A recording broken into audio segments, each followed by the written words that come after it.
Glória a Deus. Nós louvamos a Deus por tudo aquilo que Ele faz, por tudo aquilo que Ele tem feito.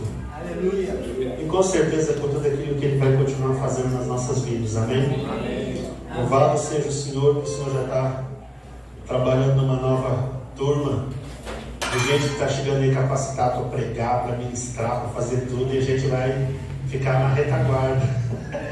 Glória a Deus. Louvando o nome do Senhor, porque Ele é bom, digno de todo louvor, de toda honra, de toda glória. Queridos, abram comigo suas Bíblias no livro de Lucas, capítulo de número 15. E não fechem a Bíblia. Deixem aí no capítulo 15. A gente vai ler esse texto.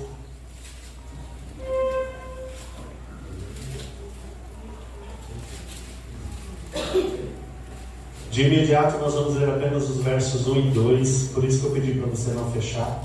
Depois a gente vai dar continuidade à medida que a gente for lendo. Amém?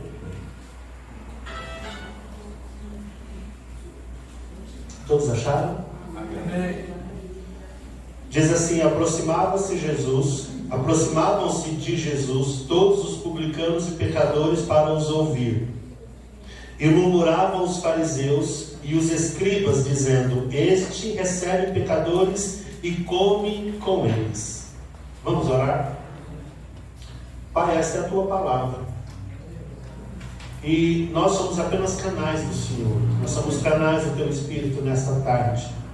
Nós não temos a verdade, nós não a dominamos. Pelo contrário, nós somos apenas instrumentos do Senhor para comunicar à tua igreja, para comunicar ao coração dos teus filhos.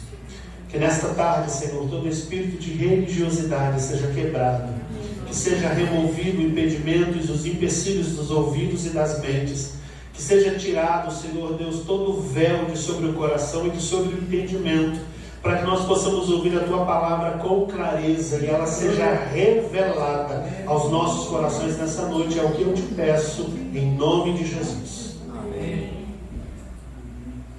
Esse texto é um texto bem conhecido. Eu acredito que você em algum momento na vida já ouviu uma pregação, uma palavra, uma explanação sobre esse texto. Mas eu queria hoje compartilhar com vocês algumas coisas que estão no texto, mas às vezes a gente não percebe muito, a gente não enxerga muito. E eu quero começar essa história dizendo o seguinte: verso 1, a Bíblia diz que se aproximavam de Jesus pecadores e publicanos. E eles se aproximavam de Jesus para o ouvir. Primeiro ponto. Então nós temos um público, que é os publicanos e os pecadores que vão atrás de Jesus. Alguém aqui assiste ou já assistiu o The Chosen? Poucos. Irmãos, eu indico vocês para assistirem, é bem interessante. Uma coisa é a gente ler aqui na Bíblia, outra coisa é a gente ver na tela da televisão. É outra realidade, é muito interessante. E eu estou compartilhando com vocês essa história justamente porque em algumas cenas que a gente viu é bem diferente daquilo que a gente está lendo. Não estou dizendo para você não ler, pelo contrário, leia e assista. E você vai observar algumas coisas que são bem diferentes daquilo que você talvez imagine. Então o primeiro público eram os publicanos e os pecadores, que procuravam Jesus.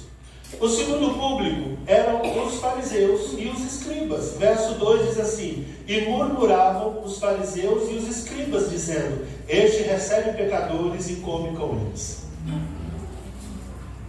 Há dois públicos aqui.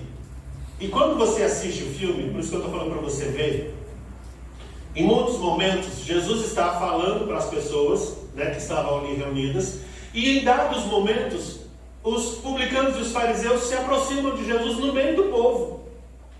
E eles começam a fazer algumas colocações, algumas interpelações, algumas perguntas, algumas questões. Eles atacam em alguns momentos Jesus diretamente. E quando Jesus ouve aquilo, às vezes ele para o que ele está falando para o pessoal e dá uma parada e diz: o que vocês querem? O que vocês estão pensando? O que vocês estão desejando? E eles começam a perguntar e questionar, e o negócio às vezes fica feio mesmo. Não é uma coisa tão simples, uma conversa tão comum. É um negócio às vezes de embate mesmo, de confronto. E o texto começa dizendo isso. E Jesus para esse momento e ele começa a contar 3 parábolas. É uma parábola em 3, ou 3 em uma. E eu quero que vocês observem isso, porque faz toda a diferença se a gente enxergar dessa forma. Ele começa dizendo no versículo 3: então lhes propôs Jesus esta parábola, a primeira delas: qual dentre vós é o homem que, possuindo 100 ovelhas e perdendo uma delas, não deixa no deserto as 99 e vai em busca da que se perdeu até encontrá-la? E achando-a, põe-no sobre os ombros, cheio de júbilo. E indo para casa, reúne os amigos e vizinhos, dizendo-lhes: alegrai-vos comigo, porque eu já achei a minha ovelha perdida. Digo-vos que assim haverá maior júbilo no céu por um pecador que se arrepende, do que por 99 justos que não necessitam de arrependimento. Ele começa contando então a primeira parábola, isso porque ele está desejando responder à murmuração dos fariseus e dos escribas aqui. E ele conta a primeira parábola, ele diz assim: qual é o homem que tem 100 ovelhas e perde uma? Ou seja, qual é o pastor que, dentro do contexto de conduzir um rebanho, de cuidar de um rebanho, perde uma ovelha e não deixa as outras guardadas e vai atrás da única que ficou faltando? Há um detalhe interessante, que a gente não tem muita experiência de cuidado de ovelha, mas a ovelha é um animal extremamente difícil, porque ela não tem facilidade de enxergar, ela tem uma visão bem difícil, bem curta. Dependendo da situação, ela pode cair no local e ela não se levanta, ela não consegue se erguer sozinha, em cima das próprias patas, e tomar uma direção diferente. Enquanto os bodes, eles às vezes sobem até em árvores e em montanhas, dependendo da situação, em penhascos eles ficam ali em cima, as ovelhas não conseguem fazer isso. Dependendo da situação, a ovelha não bebe água, porque se a água for aquela água corrente, ela não bebe, ela só bebe daquela água que está o espelho da água, tudo paradinho, bonitinho, é ali que ela come, é ali que ela bebe água, é ali que ela fica. Então quem é pastor de ovelha tem que saber exatamente qual é o sistema da sua ovelha. E nesse caso ele está dizendo: olha, um homem, um pastor, perdeu a ovelha, e dessas 100 ovelhas, uma se afastou e ele foi atrás, deixou todas ali e foi atrás daquela, procurando essa ovelha. Outro detalhe que a gente precisa levar em conta: quando Jesus conta essa parábola, as pessoas que pastoreavam ovelhas nem sempre eram pessoas ricas, elas eram pessoas que dependiam desse sustento. Então o sustento delas era as ovelhas. Se elas perdessem uma, elas estavam perdendo dinheiro, porque elas não poderiam vender e não poderiam ter lucro com aquilo que ela estava cuidando. Então elas precisavam de cuidado daquilo realmente. Ou às vezes ela cuidava para outra pessoa, e se ela perdesse, ela perdia o seu pagamento, o seu salário do mês. Ok? Fiquem com essa ideia da ovelha aí na cabeça. A segunda parábola que ele conta, verso de número 8: qual é a mulher que, tendo 10 dracmas, se perder uma, não acende a candeia, varre a casa e procura diligentemente até encontrá-la? E tendo-a achado, reúne os amigos, as amigas e vizinhas, dizendo: alegrai-vos comigo, porque achei a dracma que eu tinha perdido. Eu vos afirmo que de igual modo há júbilo diante dos anjos de Deus por um pecador que se arrepende. Então ele fala de um que estava fora e se perde fora, e depois ele fala de outro que estava dentro de casa e se perde dentro de casa. Vamos levar em conta, e aí vai da nossa imaginação agora, que as casas de Israel naquela ocasião não eram casas avarandadas como hoje nós temos muitas casas nos nossos dias. Elas não tinham iluminação elétrica, elas não tinham nenhum tipo de melhoria, de qualidade, elas não tinham tantas janelas como temos as nossas, e dependendo das janelas era apenas uma forma de correr ar, não era exatamente uma janela panorâmica, daquelas que a gente olha para fora, não tinha nada dessa realidade. Então, se ela não tinha luz elétrica, se ela não tinha essas melhorias, procurar alguma coisa dentro de casa era uma festa, não era algo simples. Por isso que a mulher acende velas, ela vai procurando, ela faz todo um contexto de varrer, de limpar, de mudar, de levantar as coisas para encontrar essa única moeda. A moeda que ela fala: eu não fiz um levantamento extraordinário sobre ela, mas normalmente eram dracmas, era um dinheiro que era ganho por dote. E elas muitas vezes tinham esse dinheiro, guardavam esse dinheiro como recurso para os dias que elas viviam. E ela perde uma, ela tem 10 e perde uma. E ela vai procurar essa uma que lhe perdeu. E a terceira parábola, verso de número 11. Certo homem tinha 2 filhos. O mais moço deles disse ao pai: Pai, dá-me parte dos bens que lhe cabem. E ele lhes repartiu os haveres. Passado não muitos dias, o filho mais moço, ajuntando tudo que era seu, partiu para uma terra distante e lá dissipou todos os seus bens, vivendo dissolutamente. Depois de ter consumido tudo, sobreveio àquele país uma grande fome e ele começou a passar necessidade. Então ele foi, se agregou a um dos cidadãos daquela terra, e este o mandou para os seus campos a guardar porcos. Ali desejava ele fartar-se das alfarrobas que os porcos comiam, mas ninguém lhe dava nada. Então, caindo em si, disse: Quantos trabalhadores de meu pai têm pão com fartura? E eu aqui morro de fome. Levantar-me-ei e irei ter com meu pai, e lhe direi: Pai, pequei contra o céu diante de ti. Já não sou digno de ser chamado teu filho. Trata-me como um dos teus trabalhadores. E levantando-se foi para o seu pai. Vinha ele ainda longe, quando seu pai o avistou, e compadecido dele, correndo, o abraçou e beijou. E o filho lhe disse: Pai, pequei contra o céu e diante de ti, já não sou digno de ser chamado teu filho. O pai, porém, disse aos seus servos: Trazei depressa a melhor roupa, vestiu, ponde-lhe o anel no dedo e sandálias nos pés. Trazei também e matai o novilho cevado, comamos e regozijemo-nos, porque este meu filho estava morto e reviveu, estava perdido e foi achado. E começaram a regozijar-se. Ora, o filho mais velho estivera no campo, e quando voltava, ao aproximar-se da casa, ouviu a música e as danças. Chamou um dos criados e perguntou-lhe o que era aquilo. E ele informou: Veio teu irmão, e teu pai mandou matar o novilho cevado, porque o recuperou com saúde. Ele se indignou e não queria entrar. Saindo, porém, o pai procurava conciliá-lo.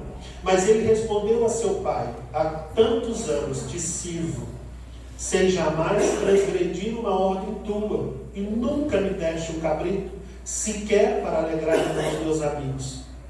Vindo, porém, esse teu filho, que desperdiçou os teus bens com meretrizes, tu mandastes matar para ele um novilho cevado. Então lhe respondeu o pai: Meu filho, tu sempre estás comigo, tudo o que é meu é teu. Entretanto, era preciso que nos regozijássemos e nos alegrássemos, porque este teu irmão estava morto e reviveu, estava perdido e foi achado. 3 histórias contando situações bem interessantes.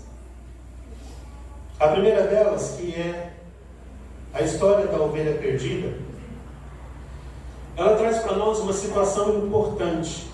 Jesus, ao pregar, ao fazer o seu ministério, uma das coisas que aconteciam era que se aproximavam dele todas aquelas pessoas que estavam necessitadas.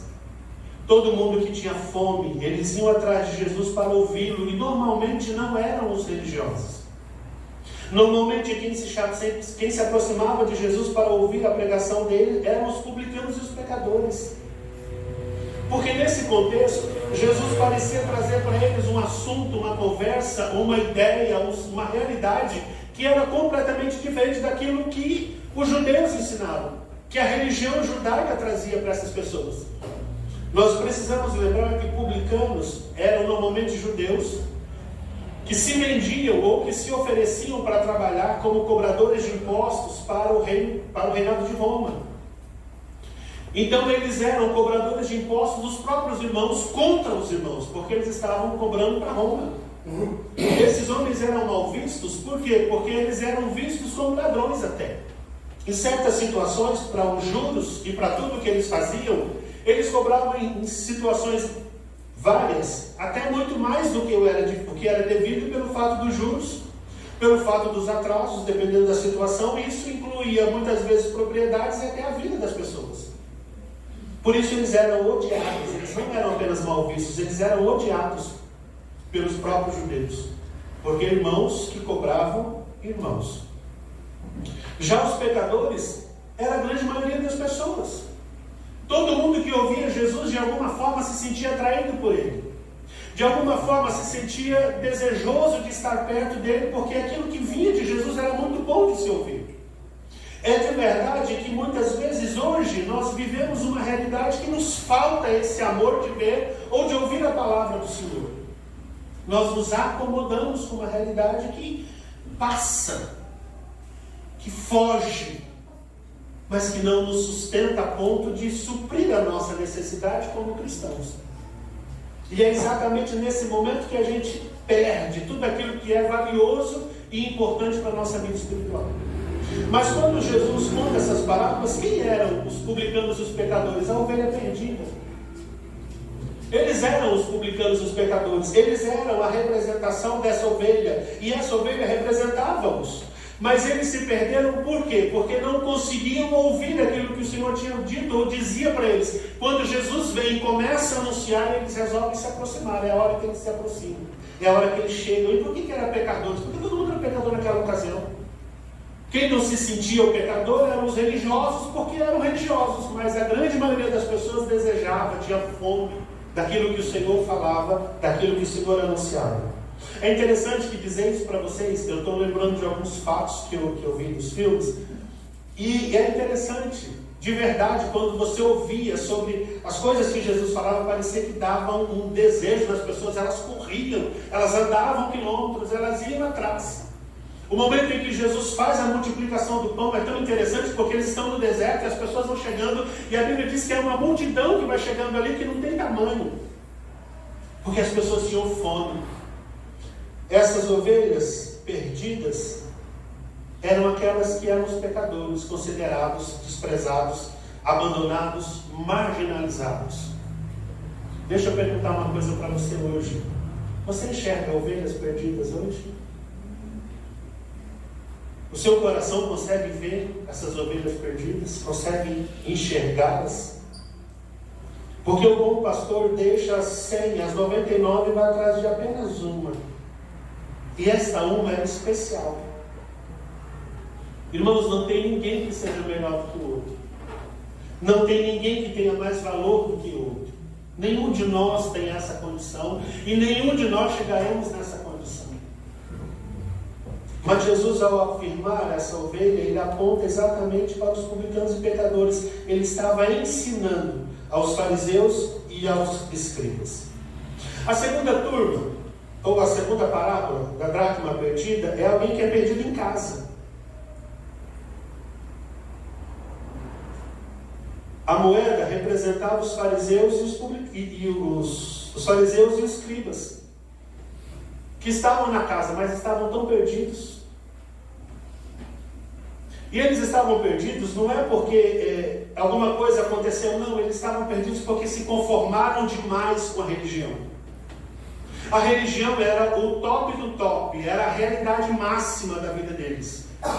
Eles se enxergavam como o supra-sumo de tudo que era bacana, tudo que era importante. Nós temos contato com Deus. Para você chegar a Deus, você tem que passar por nós. Se não passar, babau, sinto muito, sua vida não tem valor e Deus vai tocar o barco para frente. Era essa a mentalidade. O mais interessante é que eles se ofendiam com tudo. Tudo que Jesus falava, toda a maneira que Jesus colocava as coisas, todo o seu ensino era replicado, era questionado, era resistido por eles. É interessante que Jesus, em vários momentos, ele começa a falar de si. E eles resistem. Como assim? Como você se compara? Como você... Houveram momentos tão sérios que eles tiraram Jesus de dentro da sinagoga e tentaram apedrejá-lo. De tal forma o negócio era sério. E às vezes a realidade, nesse sentido, ela acontece dessa forma. Às vezes a nossa maneira de ver, a nossa religião nos torna incapazes de enxergar as outras pessoas como iguais. E em muitas ocasiões nós podemos podemos até nos sentir melhores do que os outros. Olha, eu frequento a igreja, eu vou ali todo domingo, glória a Deus, aleluia. Só que nós estamos às vezes perdidos dentro da própria casa. E para sermos achados precisa haver uma limpeza.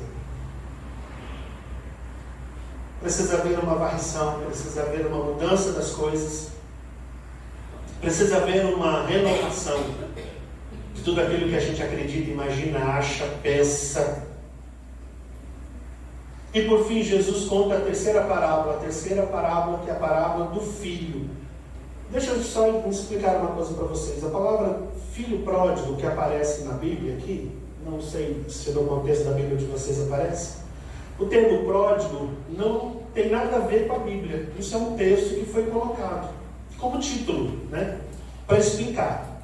E por que a gente precisa levar isso em conta? Porque o pródigo, ele nos dá a ideia de que só tem uma pessoa que está precisando de entender. As outras não, as outras está tudo bem.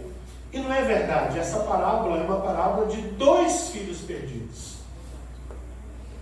E as duas condições são bem interessantes para nós entendermos. O texto começa dizendo assim no verso 11: certo homem tinha 2. O mais moço pede ao pai a sua parte na herança. Pensa bem, um filho que pede herança do pai, ele mata o pai antes do tempo. Porque herança é o que recebe depois que o pai morre. Ok? Certinho? Herança é alguma coisa que você recebe como algo que foi deixado para você, não como algo que você toma antecipadamente. No contexto jurídico, na cabeça desse moço, ele diz: pai, o senhor tem tanto valor para mim que eu quero ver o senhor morto. Mas a Bíblia diz, de forma bem interessante, no verso 12, que o pai, no final do verso, pai, dá-me a parte dos bens que me cabem, e ele lhes repartiu os haveres. Então quem leva o dinheiro? O mais novo e o mais velho. Os dois levam. Interessante que o mais velho não reclamou de ter recebido. Interessante que, no contexto geral, ele nem se posiciona para dizer: não, ele está errado, nada, não acontece nada nesse sentido. Ele recebe, o mais novo rapa fora, vai viver a vida dele, esbanja, vira um bom vivant. Passados não muitos dias, o mais novo, ajuntando tudo que era seu, partiu para uma terra distante, e lá dissipou todos os seus bens, vivendo dissolutamente. Depois de ter consumido tudo, sobreveio àquele país uma grande fome e ele começou a passar necessidade. Então ele foi e se agregou a um dos cidadãos daquela terra, e este o mandou para os seus campos a guardar porcos.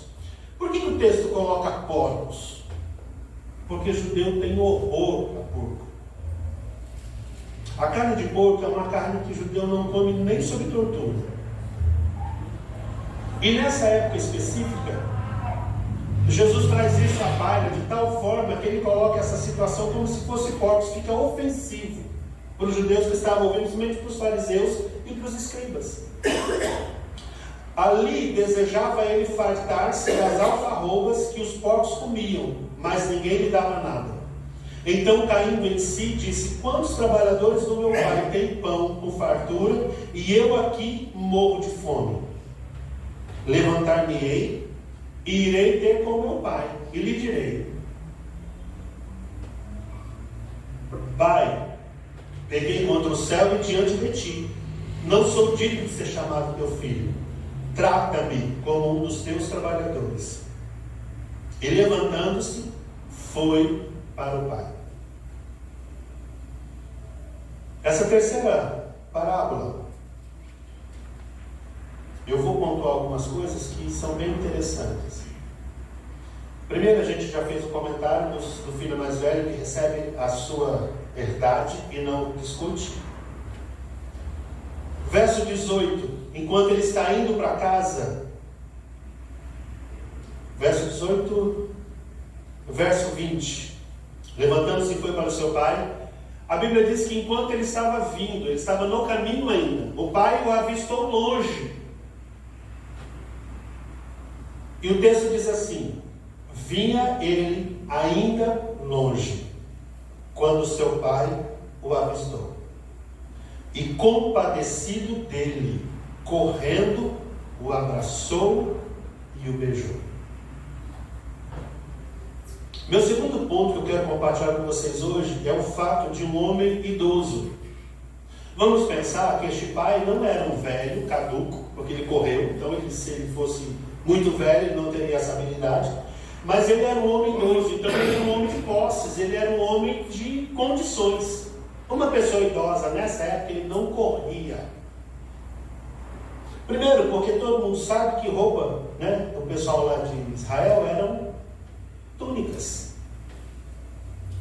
Para ele poder sair correndo para encontrar o filho, ele teria que levantar a túnica dele e sair na corrida.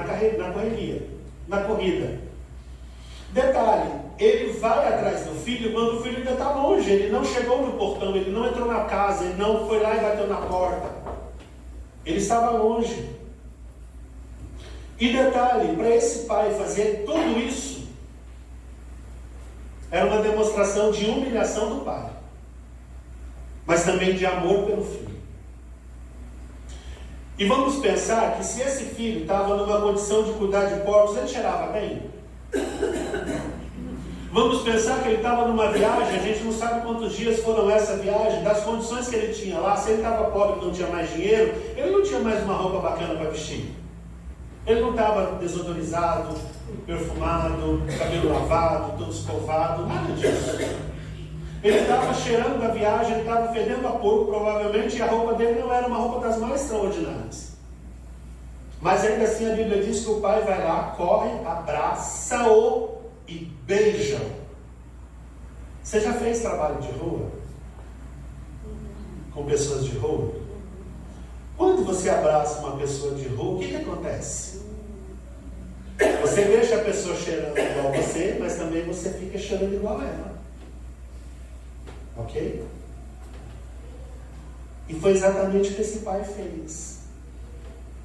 O filho era mais importante que a condição que ele estava. Ele não espera o filho fazer todo aquele discurso. O filho começa fazendo isso no versículo 21. Pai, pequei contra o céu diante de ti, já não sou digno de ser chamado teu filho. E o pai vai e diz assim: servos, tragam depressa a melhor roupa, vestiu, ponde-lhe um anel no dedo e sandálias nos pés. Trazei também, matai um novilho cevado, comamos e regozijemo-nos, porque este meu filho estava morto e reviveu, estava perdido e foi achado, e começaram a regozijar-se. Outro ponto que eu quero compartilhar com vocês é que o pai não pensa no passado do filho. A partir daquele momento que ele chega, é como se o passado do filho tivesse morrido e o filho começa uma nova hora quando chega perto dele. Ele recebe a roupa, ele recebe a sandália e ele recebe um anel no dedo. O contexto do anel é muito simbólico porque você fazia negócios com o anel. O anel trazia em si não apenas o reconhecimento da família, mas também a condição de você negociar. Ou seja, você levou parte da herança, mas agora que você está de volta, não tem problema o que ficou. Você é capaz agora de negociar de novo, da forma que você quiser com o que sobrou. Era exatamente o que o pai estava dizendo para ele. O novilho cevado era o que a gente matava, ou que se faz, para uma época de festa. Antigamente nas roças, nas fazendas, quando se tinha uma grande festa, se matava um bicho, um touro, um animal, uma vaca, um boi, um novilho, e se fazia um churrasco e a festa rodava a partir dali. E é isso que o pai faz, recebendo o filho de volta. Mas o verso 25 começa a mostrar uma outra realidade para nós. Agora, quem chega é o filho mais velho. E o filho mais velho chega, ele estava no campo e volta para casa, E quando ele se aproxima da casa, ele vê um movimento diferente. E aí ele chama o servo e pergunta o que era aquilo. O servo diz: olha, veio teu irmão e teu pai mandou matar o novilho cevado porque o recuperou com saúde. Verso 28, ele se indigna e não queria entrar. De novo o pai que estava dentro da casa na festa volta lá fora e conversa com o filho e procura conciliá-lo. E o filho, amargurado, angustiado, chateado, diz assim: pai, há tantos anos que te sirvo sem jamais transgredir uma ordem tua, e nunca me deste um cabrito sequer para alegrar-me com os meus amigos. Vindo, porém, este teu filho, veja que ele diz: o teu filho não é meu irmão. No contexto do filho, ele não enxerga, do filho mais velho, ele não enxerga o mais novo nem como família mais. Ele despreza, e esse desprezo é tão claro que ele diz: era o teu filho, não era meu, não tem nada a ver com isso. Vindo, porém, esse teu filho que desperdiçou os teus bens com meretrizes, tu mandastes matar para eles o novilho cevado.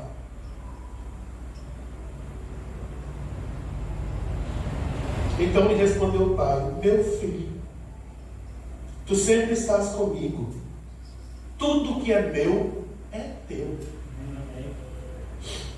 Entretanto, era preciso que nos regozijássemos e nos alegrássemos, porque esse teu irmão estava perdido, estava morto e reviveu, estava perdido e foi achado. O que eu quero compartilhar com vocês hoje, irmãos, tem exatamente coisas a ver com isso. Nós estamos vivendo hoje um tempo final, onde o mundo está caminhando para um desastre cada vez maior, infelizmente. E não é infelizmente de tudo, porque a Bíblia diz que quando chegasse o fim dos tempos, isso aconteceria. Então está chegando o nosso tempo de nos encontrarmos com o Senhor. Então isso é bom, por um lado. Mas por outro lado, nós não podemos, como igreja, experimentar uma vida semelhante a dessas 4 pessoas. Porque hoje nós não somos mais os publicanos e pecadores que estão lá fora, mas hoje nós somos parte desses que estão aqui dentro. E não podemos nos perder, e não podemos perder a nossa realidade, nem o nosso objetivo como cristãos, como servos do Senhor, como filhos de Deus. E eu quero trazer esse contexto justamente porque na realidade desse irmão mais velho, ele olha para o outro como se não tivesse nenhum valor. Nós não estamos mais num tempo onde nós só olhamos para nós. Hoje nós estamos num tempo em que nós precisamos olhar para a igreja lá fora. As pessoas que estão ao nosso redor, elas precisam de Jesus e elas precisam mais do que aquilo que nós temos hoje. Porque nós temos o Senhor, nós estamos na sua presença, nós gozamos da sua presença. E a palavra que o pai fala para o filho é a mesma que ele fala para nós: aquilo que eu tenho é seu. E de verdade, o que nós observamos é que cada vez que passa, nós que estamos dentro da igreja, ficamos mais necessitados das coisas que precisamos, porque não sabemos ir atrás do Senhor para buscar aquilo que Ele tem nos dado. Nós nos acomodamos a uma realidade onde eu me sento e recebo, não onde eu vou e ofereço.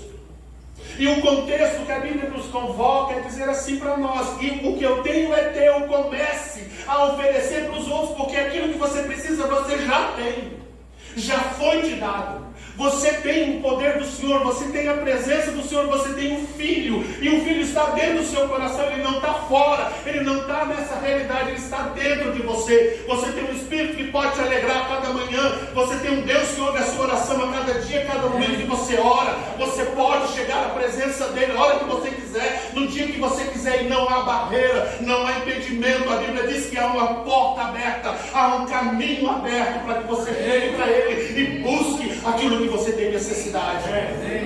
Mas as pessoas do mundo não têm nada. Deixa eu dizer uma coisa para vocês. Nós procuramos soluções. Eu quero que a minha vida seja solucionada. Eu quero que o emprego chegue na minha casa. Eu quero ter uma boa renda. Eu quero ter um bom conforto. Eu quero ter uma boa casa. Eu quero ter um bom casamento.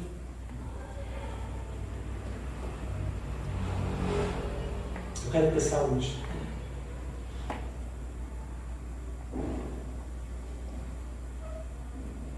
Você sabe onde estão todas essas coisas? Em Jesus.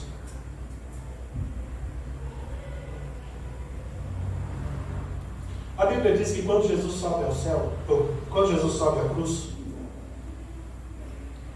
de novo eu vou botar Isaías 53, que eu amo aquele texto. E há 3 momentos interessantes.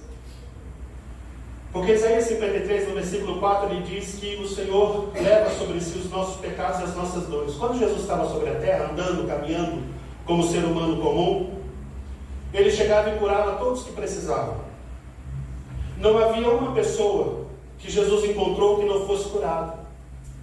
A Bíblia diz, e ela vai citar isso, que somente onde Jesus nasceu, na cidade que as pessoas conheciam ele, somente naquele lugar não foram curadas pessoas. Não houveram muitas curas, porque as pessoas não creram nele. E a Bíblia diz até que Jesus fica incomodado, ele fica assim, assustado de ver essa situação. No momento seguinte, lá no versículo 10 mais ou menos, o texto diz que Jesus morre e leva sobre ele todas as nossas enfermidades. A Bíblia diz que à medida que ele vai apanhando as suas enfermidades, as suas marcas, a sua surra, toma as nossas enfermidades. E depois a Bíblia conclui dizendo assim: agradou o Senhor moê-lo, pelas suas pisaduras nós somos sarados. Quando você aceita Jesus, você passa daquela pessoa comum que recebe a cura para alguém que agora você tem saúde em Cristo. Mas você precisa crer. Porque se você não crer, você vai ficar aqui como se ainda fosse aquela pessoa que está esperando alguma coisa acontecer. Alguns dias atrás, talvez uma das minhas pregações, eu falei que o Novo Testamento ele não começa no livro de Mateus. Ele começa no livro de Atos. Por que ele começa no livro de Atos? Porque no livro de Atos Jesus morreu e já ressuscitou. E no contexto jurídico comum, você só ganha direito à herança quando a pessoa morre. Então a Bíblia diz que quando Jesus morre, o testador morrendo, aquilo que o testador deixou para você é seu direito. Quando a Bíblia diz que você é chamado de filho, e que você é chamado de filho porque você recebeu a Cristo, e você é colocado numa posição de filhos, vem cá, pastor Milton, por favor.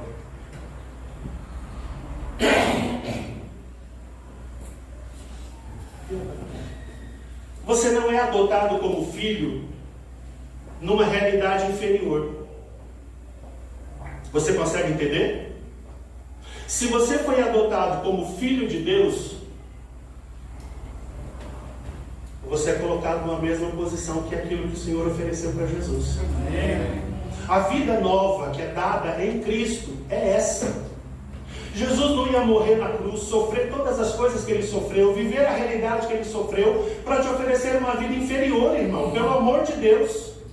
Para oferecer uma vida onde você fica todo dia sofrendo, levantando misericórdia. Será que dá? Será que não dá? Ai meu Pai, como é que vai ser a minha vida? Pelo amor de Jesus Cristo, Jesus não merece que a gente faça isso com Ele. Ele nos deu uma condição dessa, onde nós já chegamos à sua presença, nós comemos do seu corpo e bebemos do seu sangue. Ele é uma fonte de águas vivas, ele não é uma história da calafria, ele não é uma realidade religiosa, mentirosa, enganosa. Mas ela não faz efeito enquanto você não crê. Seria estranho Deus pegar a nós, que cremos nele e vivemos uma vida inferior àquilo que ele poderia nos oferecer. Seria estranho Jesus vir à terra e morrer por nós, para nós vivermos uma situação onde vivemos sofrendo a vida inteira. E não é dizer que nós não vamos sofrer ou passar dificuldades, não é nada disso. Nós não somos super crentes, nós não somos super homens, nós somos pessoas comuns, mas nós temos uma condição diferente de todo mundo. Nós não somos mais igual ao mundo. Nós podemos oferecer aquilo que o mundo precisa. Ou você acha que como os discípulos começaram a fazer as coisas que eles fizeram? Jesus chega para ele e diz assim: olha, todo o poder me foi dado nos céus e na terra, agora vão. Você já pensou? Jesus dizendo isso para nós e a gente, sabe o que é, Senhor? Esses dias eu ouvi uma história que eu fiquei escandalizado. Eu sou de origem presbiteriana, me converti numa igreja presbiteriana na minha adolescência e frequentei uma igreja em São Paulo, Presbiteriana Renovada do Brasil. Hoje fazem 30 anos que eu estou em São José dos Campos. E esta semana a filha de uma das irmãs, que era irmã da nossa comunidade, que parte do ciclo de oração, ela disse que a mãe dela está enferma há 30 anos em cima de uma cama. Pensa numa realidade de enfermidade, que aquela mulher não era enferma quando eu saí de lá. Explica para mim como é que as pessoas podem se acomodar a uma realidade dessa, sabendo que o Senhor Jesus morreu por elas, para elas terem uma vida melhor, que a Bíblia diz que Deus deu vida e vida com abundância, que Ele é o dono de todas as coisas. Explica para mim. E aí a irmã dela estava conversando com a gente e falou assim: o que será que a gente faz? Será que Deus tem alguma coisa para fazer? Eu fiquei triste de saber dessas conversas. Porque infelizmente a gente pensa assim. Irmãos, uma coisa era antes de Jesus morrer, outra coisa foi depois que Jesus morreu. Uma coisa era aquilo que ele havia prometido no Antigo Testamento, e depois no Novo Testamento ele muda tudo, porque ele é o novo sumo sacerdote. E a Bíblia diz que vendo o sumo sacerdote novo muda a lei, e a lei mudou, agora não é mais a antiga lei, agora é uma nova aliança, que ele diz: eu faço isso no meu sangue, eu trago vocês para a minha realidade no meu sangue, é uma nova vida com vocês. Mas a gente precisa crer. Exatamente como foi o povo de Israel quando saiu do Egito, que chegou na terra prometida, eles olharam e falaram: não, a gente não consegue entrar, não dá para nós. Ficaram 40 anos rodando o deserto. Explica para mim isso. Até quando, irmãos? Até quando a gente vai depender que alguém ore por nós, que alguém faça alguma coisa por nós, que alguém venha ao nosso encontro? Ah, pastor, ora por mim. Puxa vida, nós temos reunião de oração 5 horas da tarde, eu não vejo ninguém lá. E eu não estou falando para vocês se sentirem mal, não. Eu quero que vocês pensem: por que eu posso orar? Porque eu preciso orar. Tem pessoas ao meu redor que precisam de Jesus, eu preciso levar Jesus para elas. É assim que eu recebo poder, buscando o Senhor. É assim que eu recebo presença de Deus, quando eu estou na presença dEle. Não é fazendo graça, não é fazendo invenção. Não, eu preciso de Deus, eu vou atrás de Deus. Pastor, está orando, eu quero orar também. Pastor, vamos fazer vigília, vamos fazer vigília. E acabou, irmãos, não tem que ficar puxando e me ensinando, fazendo graça com vocês, não. Vocês são um monte de adulto. Nós precisamos nos posicionar. O que eu quero de Deus? Eu quero bênção, eu vou me posicionar para receber a minha bênção. Eu não saio daqui enquanto vou receber. Pronto, acabou. Agora a gente fazer como se fosse algo comum: ah, não, nós vamos no bingo. Não é bingo. É obra do Senhor. É vida com Deus. É graça, é serviço, é se dispor. Ah, eu preciso falar com Deus. Aprenda a falar com Deus. Deus quer falar com você. Ah, pastor, mas você ora por mim? Não, Deus precisa falar com você. Você precisa orar e falar com Ele, porque Ele é o seu Pai, Ele não é o meu só. Ah, eu preciso da bênção? Preciso. Olha, eu preciso que Deus corrija meu casamento. Vá na presença de Deus. Deus corrige seu casamento. Deus corrige a sua vida. Deus corrige a sua saúde. Deus lhe dá um trabalho novo. Deus lhe dá uma vida nova. Deus lhe dá uma casa, um carro. Deus lhe dá dinheiro. Deus lhe dá recurso. Tudo está nas mãos dEle para você. Mas é você que procura, não sou eu que procuro para você. E eu preciso que você entenda isso, porque nós estamos recebendo, Deus está preparando uma levada de pessoas para vir para cá, jovens, casais, famílias, e eles precisam de ver a fé de vocês. Amém. Porque se eles chegarem e verem vocês perdidos, eles vão ficar mais perdidos e dizer: por que eu estou fazendo aqui? Vou para o mundo que lá estava melhor. Deus está trazendo músicos, Deus está trazendo instrumentos musicais diferentes que a gente não tem, mas precisa de crente orando, buscando o Senhor e fazendo a vontade de Deus para o negócio funcionar, porque vai fazer coisas extraordinárias, mas vocês precisam estar atentos.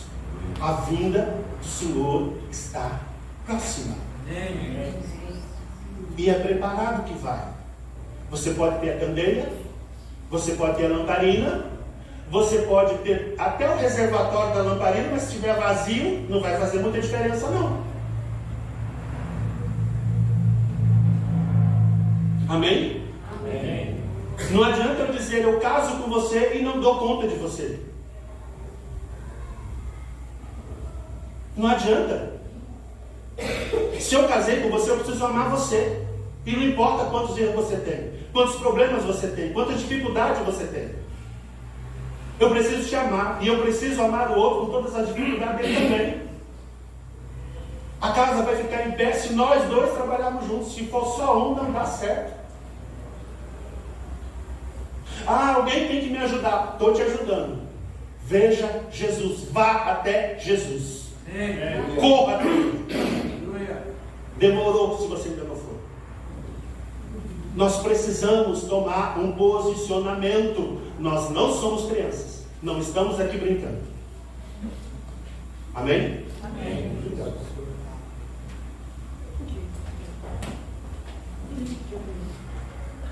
O texto vai falando sobre essa situação de 2 filhos. E aí eu queria dar uma amostra para vocês. O pai que parecia ruim é o pai que se humilha, se constrange e vai em direção ao filho. Toma vergonha, assume essa vergonha e corre em direção ao filho que chega em situação de miséria. Esse mesmo pai é o que oferece o novilho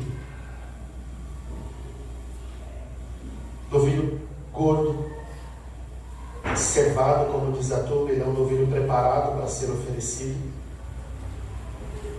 e ele precisa ou recebe como festa. Deus gosta de festa. Você reparou? Em 3 momentos interessantes, a Bíblia diz que se alegra, o pastor se alegra pelo encontrar a ovelha, a mulher se alegra em encontrar a dracma perdida, e o pai se alegra na condição dos filhos de retorno para casa. Aí eu pergunto uma coisa para você: o que foi que Jesus fez? Lucas 23, a gente não vai, eu não vou pedir para vocês mudarem, mas eu queria que vocês ouvissem. Verso 33 diz assim: quando chegaram ao lugar chamado Caveira, ali o crucificaram, bem como aos malfeitores, um à direita e outro à esquerda. Contudo, Jesus dizia: Pai, perdoa-lhes, porque não sabem o que fazem. Então, repartindo as vestes deles, lançaram sorte. O povo estava ali e a tudo observava. Também as autoridades zombavam e diziam: salvou aos outros, a si mesmo se salve, se é de fato o Cristo de Deus o escolhido. Igualmente os soldados o escarneciam e, aproximando-se, trouxeram a vinagre, dizendo: se tu és o rei dos judeus, salva-te a ti mesmo. Também sobre ele estava a epígrafe, em letras gregas, romanas e hebraicas: este é o rei dos judeus. Um dos malfeitores crucificados blasfemava contra ele, dizendo: não és tu o Cristo? Salva-te a ti mesmo e a nós também. Respondendo-lhes, porém, o outro repreendeu, dizendo: nem ao menos teme a Deus, estando sob igual sentença? Nós, na verdade, com justiça, porque recebemos o castigo que os nossos atos merecem, mas este nenhum mal fez. E acrescentou: Jesus, lembra-te de mim quando vieres no teu reino. E Jesus lhe respondeu: em verdade te digo que hoje estarás comigo no paraíso. Já era quase a hora sexta, e escurecendo-se o sol, houve trevas sobre toda a terra até a hora 9. E rasgou-se pelo meio o véu do santuário. Então Jesus clamou em alta voz: Pai, nas tuas mãos entrego o meu espírito. E dito isto, expirou. Vendo o centurião que tinha acontecido, deu glória a Deus, dizendo: verdadeiramente, este homem era justo. E todas as multidões reunidas para este espetáculo, vendo o que havia acontecido, retiraram-se a lamentar, batendo nos peitos. Entretanto, todos os conhecidos de Jesus e as mulheres que o tinham seguido desde a Galiléia permaneceram a contemplar de longe estas coisas. Eu quero que você olhe para o pai. Para o pai que recebe o filho mais velho, mais novo, mas também recebe o filho mais velho. Ele trabalha no coração do mais novo para dizer: você não precisa me dar satisfação do que aconteceu, porque agora você começa uma nova vida. Era uma vida diferente do que ele tinha tido antes. Era uma vida diferente do que ele havia constituído antes. Mas era uma vida nova que o pai lhe oferecia. E da mesma forma o pai oferecia uma vida nova para aquele que estava lá dentro. Para encerrar o contexto da religião. Porque o filho, ele achava o direito que ele tinha simplesmente porque ele trabalhava para o pai. Ah, se eu trabalhar o pai me paga. Se eu não trabalhar o pai não me paga. E o pai estava dizendo para ele: filho, tudo que eu tenho é teu, desde o princípio. Sempre foi. O que eu quero que você entenda: Deus nos colocou num pé de igualdade. Sempre foi assim.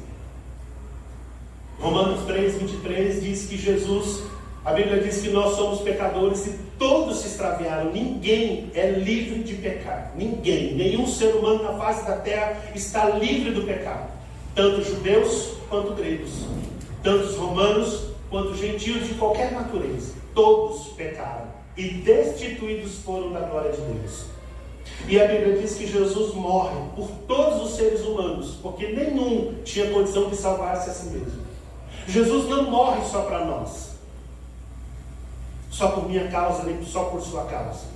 Jesus morre justamente porque para Deus não havia um ser humano que pudesse morrer. E Jesus se oferece no nosso lugar, para morrer pelo nosso lugar, para ganhar aquilo que nós precisamos. E o que você precisa?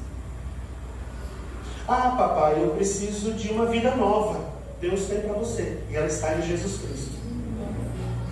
Ah, papai, eu preciso de uma cura. Está em Jesus para você. Não vai acontecer amanhã. Já foi feito com a morte de Jesus. Deus colocou tudo no pacote chamado Jesus para você receber. Ah, eu preciso de dinheiro. E deixa eu te falar uma coisa: a gente tem muita dificuldade com questão de dinheiro, mas tem um detalhe. Para tudo que nós precisamos fazer na igreja, nós precisamos de dinheiro. Você já reparou isso? E aí, às vezes, nós fazemos aquelas situações de: nós vamos fazer um projeto e tal, e começamos a informar a igreja, para os irmãos se animarem. Mas há um detalhe engraçado. Você sabe quem financia a obra de Deus? O próprio Deus. E ele não pode dar o dinheiro para o cara lá fora, porque o cara lá fora não tem compromisso com ele. Mas, se você tem compromisso com ele, ele vai botar na sua mão. Amém? Amém. Isso é simples. Se Deus desse lá para o cara do Banespa, lá do não sei da onde, que nem Banespa não existe mais, desculpa aí que eu estou velho. Mas se ele desse dinheiro para ele, não resolveria nada. A gente tem lá os árabes lá cheio de grana, tem hora que você vê as festas de semanas, de meses. Mas se o reino de Deus é financiado pelo próprio Deus, quem vai receber são os filhos. E você é o filho. Deus quer colocar dinheiro na sua mão, mas Ele não quer que o dinheiro seja seu dono. Ele precisa que você seja o dono do dinheiro, não o dinheiro seja seu dono. E se você entender isso, você vai ter uma postura diferente. E aí você vai entender que tudo é seu. Amém? Amém. Não estou falando nada demais, não estou apenas mostrando o que a Bíblia está dizendo. Você vai poder favorecer, você vai poder financiar. A gente tem missões, a gente tem trabalho missionário, a gente tem trabalho com as crianças, a gente tem reuniões, a gente tem tudo o que precisa ser feito. E tudo isso vai dinheiro. Até para um lugar maior. Quando o povo chegar, não vai caber o povo aqui, ele vai precisar para um lugar maior. E aí a bênção vai melhorar, vai aumentar, o negócio vai crescer, e as coisas vão acontecer. Olha que bênção. Deus me livre, que coisa linda. Mas eu preciso que você entenda isso. Deus fez um pacote chamado Jesus. Ele colocou tudo nele. Tudo. Saúde, vida. E aí não é cura de enfermidade, é saúde. Porque de verdade, cura era quando era antes. Agora Ele te deu essa condição de vida nova, vida abundante. Ele promete para a mulher, quando está lá na beira do poço, ele diz assim: aquele que pedir de mim, eu vou dar para ele. Ele vai ter rios de águas vivas. Não é um copo d'água. É um rio. Você já viu a diferença de um copo d'água para um rio? Em nome de Jesus, que nessa noite você entenda que você foi colocado em Jesus como filho. Porque ele foi colocado, você foi colocado nele e você recebe de tudo aquilo que ele tem para você. Entenda que salvação são todas as coisas que Deus tem para você. Deixa eu te dizer algo. Existe uma palavra que é usada no contexto bíblico de salvação. Ela vem de uma palavra grega que é sozo. Sozo, S-O-Z-O. E essa palavra grega quer dizer assim, salvar, libertar e curar. Então salvação, conforme a gente muitas vezes ouve os crentes falando, talvez você vai dizer, eu nunca ouvi, mas você está ouvindo hoje. Salvação, que a Bíblia diz, que Jesus oferece para você, ela vem da palavra sozo, do grego. E ele traz a ideia de completo. Tanto saúde, quanto financeiro, quanto emocional, quanto salvação espiritual. Sozo. Saúde física, saúde emocional, saúde espiritual e salvação. Tudo faz parte dessa ideia. Ela aparece na Bíblia, no Novo Testamento, 110 vezes. E ela tem a ideia de a transformação de Deus que restaura corpo, alma e espírito do indivíduo, proporcionando vida plena. É isso que você tem quando a Bíblia diz que você foi salvo em Jesus. É isso que você recebe quando você aceita Jesus como seu Salvador. É isso que vem para a sua vida. É isso que Deus coloca sobre você. E é isso que, para que não fique só em você, está sobre a pessoa de Jesus. Quando você recebe Jesus, ele vem para a sua vida e ele já traz todas essas coisas para que você experimente e viva uma vida 100% abençoada. Amém. Amém? Eu quero isso para você, porque eu quero isso para mim, 100%. Vamos orar? Eu não sei se você se identificou com alguém dessas 3 parábolas. Eu não sei se a sua condição falou ou se o seu coração recebeu algumas dessas verdades. Mas eu queria que você pudesse se abrir para o Senhor e diga para Ele, eu quero o Senhor. Eu recebo aquilo que o Senhor tem para mim.